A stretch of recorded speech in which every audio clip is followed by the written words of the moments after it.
Social मिडियायाव नुनाय बायदिबा जोंनिनो चिफ हाग्रामा सारआ गैयि न'खरखौ बयखौबो नङाबाबो सोरखौबा हानायखौ सहाय खालामबोदों। बेखौ नुनानै आंबो जोंहानि न'खरनि जानानै खावलायहरो जे जोंहानि न'खरखौबो आदाखौ एसे ट्रिटमेन्ट होनो थाखाय अनसुंथाइ होयो।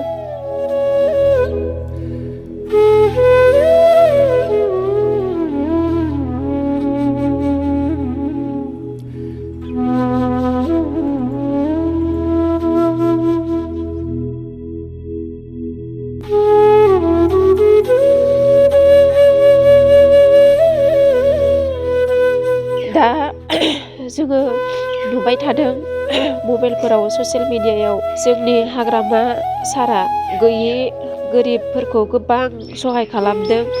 बे हिसाबै जोंनि बे न'खरनि बे गोग्लैसोनानै थानाय बे रिन्थु दैमारिखौ फाहामथाय होनो थाखाय एसेब्लाबो बा जा हायो अनसुंथाइ हरगोन बेखौ आंनिफ्राय सारनिसिम खावलायहरबाय। आंनि खावलायनो गोनाङा आंनि फिसाला रिन्थु दैमारि, बियो आंनि फिसालामोन। बियो बेंगालराव कम्पानियाव खामानि मावनो थांदोंमोन। खामानि मावनो थांनायाव बियो मोनसे न' भारा थानाय बे भारा न'निफ्राय बे खामानि टाइमाव ओंखारबोनायाव सिरिनिफ्राय गालिननानै गोलैनानै बे गथ'आ सिं बायदों। सिं बायनानै दा ओजों बेंगालरावनो बे मेडिकेलाव दोनदोंमोन। मेडिकेलाव मथा मथि 17 दिन दोनबाय। दोननानै बेबायदिनो खस्थ' मस्थ' थाखा फैसा इथिं एसे नामायनानै सोरनावबा दाहार दुहार खालामनानै बे 16 दिनसोखौ हस्पिटालाव लाखिनानै दा न'आव लाना फैबाय। दा न'आव लाना फैनानै दा बे गथ'आ बिसिनायाव दं आरो ट्रिटमेन्ट लानो गोनां दंबावो। बबेबा लांनो बेफोरखौ आं दा लांनो हायाखै थाखा फैसानि थाखाय। दा नै माथिं आं मा खालामनानै मा फरायनानै बबे हस्पिटालाव लांबावनो हागोन बेखौ आं सिन्था खालामगासिनो दङ। बेनिखायनो आं चिफ हाग्रामा सारनिसिम आं अनसुंथाइ लुबैदों। गैयि न'खरखौ आं नुगासिनो दङ, मबाइलफोरावबो नुदों, ससियेल मिडियाफोरावबो नुदों। आं बेनिखायनो हाग्रामा सारनिसिम अनसुंथाइ मोननो थाखाय आं खावलायदों। अननानै आंनिसिम अनसुंथाइ हरबोला जोबोद गोजोननाय मोनगौमोन आं। फिसालानि सिं बायनाय घटनाया दासिम बेसे गोबाव जाखो? जुननि 14 थारिखआव जादोंमोन फिसालानि बे घटनाया। हरनि 8:30 जादोंमोन। नोंथांनि बुंनाय बायदिब्ला फिसालाखौ दासिमबो मोजां ट्रिटमेन्ट होनो हायाखै। ट्रिटमेन्ट माने दा ट्रिटमेन्टखौ आं पुरा थाखा फैसानि थाखायनो जि ट्रिटमेन्टआव लांनांगौ आं हायाखै। मानो होनबोला आथिं थोंसे नागदानि आथिं थोंसेया फेन्दा जरानिफ्राय बिथिं बे थोंसेखौ पुरा लर सर खालायनो हायाखै। टर मोनाखै आरो थालाया। ओमफ्राय बे आसिफोरखौ लेवला लेवलि खालायनो हायाखै। दा बेफोरखौ ट्रिटमेन्ट लानो थाखायनो आंनो रां रुफानि थाखाय आं लानो हायाखै। आंनि मुङा बबिता दैमारि। आं उदालगुरि डिस्ट्रिक्ट हरिसिंगा 1 नं सुमापारा गामिनिफ्राय। जोंहा आदाया बेंगालराव थायोमोन। बेयाव रिलायन्स वेरहाउसआव खामानि मावोमोन। बेनिफ्राय रुम भारा थायोमोन। बे मोनायावमोन नालाय डिउटिया। ओमफ्राय डिउटि थांनो नागिरनायाव 8थासोफोराव बियो सिरिनिफ्राय गोलैनानै सिंनि हाराया गावदों। बियो होजों बेंगालरावनो ट्रिटमेन्टआ जादोंमोन एसे। जोंहा न'खरावबो जेबो गैया नालाय। बेंगलराव ट्रिटमेन्ट होनाय समाव नोंथांमोनखौ सोरबा सहाय खालामदोंमोन नामा? सहायथ' गामिनिफ्राय खालायदोंमोन। लोगोसे बाबायाबो बिथिं थार लादोंमोन। दायो आदाखौ लानानै फैबाय न'आव। दा फाहामथायनि बेलायाव मा बुंगोन? जिहेथु दासिमबो बिसिनायावनो गोग्लैसोनानै थाबाय थानो गोनां जादों। जोंथ' थार लासे लाना न'नि फैसाफोरजोंबो फाहामथायखौ होजोबनो हायाखै। न'आव लानानै फैबाय। दायो न'आव बिसिनायाव गोग्लैसोनानै दं आदाया।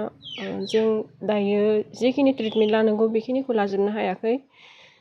जोङो ससियेल मिडियायाव नुनाय बायदिबा जोंनिनो चिफ हाग्रामा सारआ गैयि न'खरखौ बयखौबो नङाबाबो सोरखौबा हानायखौ सहाय खालामबोदों। बेखौ नुनानै आंबो जोंहानि न'खरनि जानानै खावलायहरो जे जोंहानि न'खरखौबो आदाखौ एसे ट्रिटमेन्ट होनो थाखाय अनसुंथाइ होयो।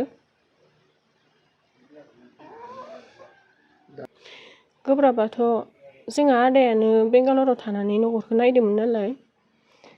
बाबायाबो एसेबां गोरा नंला।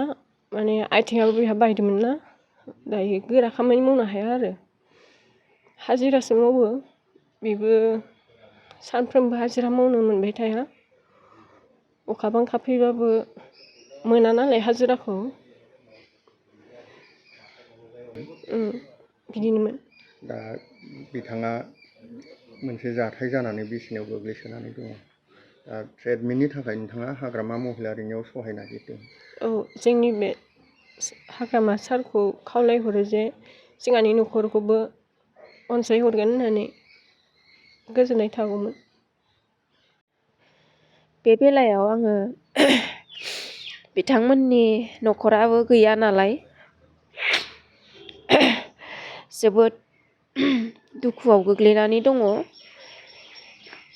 आरो बे रिन्थु दैमारिया दायो बेंगलरनिफ्राय लाबोनानै